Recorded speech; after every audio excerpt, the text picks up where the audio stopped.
नमस्कार, स्वागत आहे तुमचं मोहक रेसिपीज आपल्या मराठी यूट्यूब चॅनेलमध्ये। आज आपण 1 वाटी गव्हाचे पीठ व एका कच्च्या बटाट्यापासून स्नॅक्सची एक कुरकुरीत रेसिपी करणार आहोत। चला तर मग अजिबातही वेळ वाया न घालवता रेसिपीला सुरुवात करूयात। तर सर्वात प्रथम इथे एका भांड्यामध्ये 1 वाटी गव्हाचं पीठ घालून घेऊया।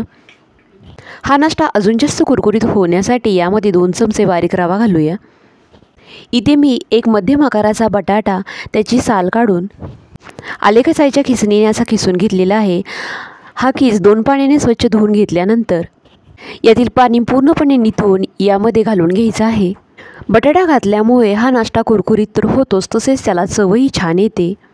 खिस घालून झाल्यानंतर यामध्ये एक छोट्या आकाराचा कांदा बारीक चिरून घेतलेला आहे, तो यामध्ये घालून घेऊया।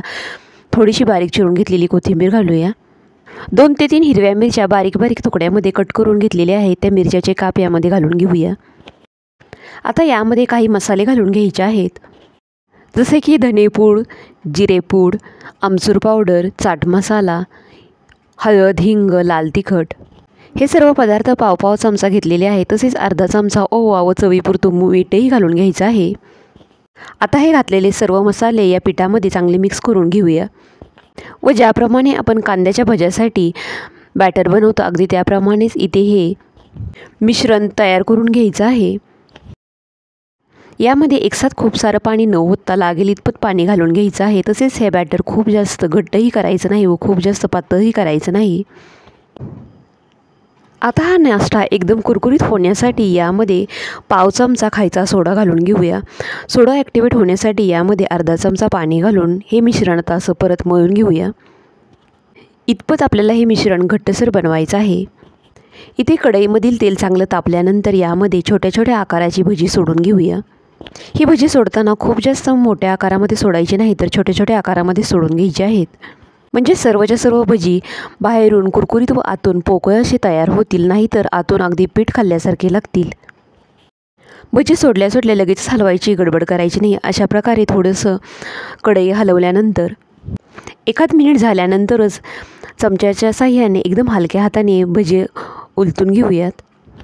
आपल्याला ही भजी मध्यम आचेवरती दोन्ही बाजूने छान असा गोल्डन ब्राऊन रंग येईपर्यंत तळून घ्यायचे आहेत। इथे या भज्यांना छान असा गोल्डन ब्राऊन रंग आल्यानंतर तेलामधून काढून घेऊया। ही भजी तळण्यासाठी खूप जास्त तेल लागत नाहीत। तसेच नेहमीची आपण जी बेसनपीठ वापरून कांदा भजी किंवा बटाटा भजी करतो ती कधी कधी कुरकुरीत न होता मऊ होतात, परंतु अशा प्रकारे गव्हाचं पीठ वापरून केलेली भजी एकदम कुरकुरीत तयार होतात। यातील एक भजी मी तुम्हाला तोडून दाखवते, ते आतून एकदम पोकळ असं बनलेलं आहे, म्हणजे एकदम जाळी सुटलेली आहे व बाहेरून एकदम कुरकुरीत झालेलं आहे। ही भजी तुम्ही सॉसबरोबर खाऊ शकता किंवा अगदी तशीच खाल्ली तरीही खायला खूप छान लागतात। तर नेहमीचीच बेसनपीठ वापरून बटाटा भजी किंवा कांदा भजी जी करतो ती करण्यापेक्षा अशा प्रकारे केलेली भजी तुम्हीही नक्की करून बघा। पुन्हा भेटूयात अशाच एका नवीन रेसिपीसह। तोपर्यंत घरी बनवलेले पदार्थ खा आणि स्वस्थ राहा। धन्यवाद। तसेच आपल्या चॅनेलला सबस्क्राईब करायला विसरू नका।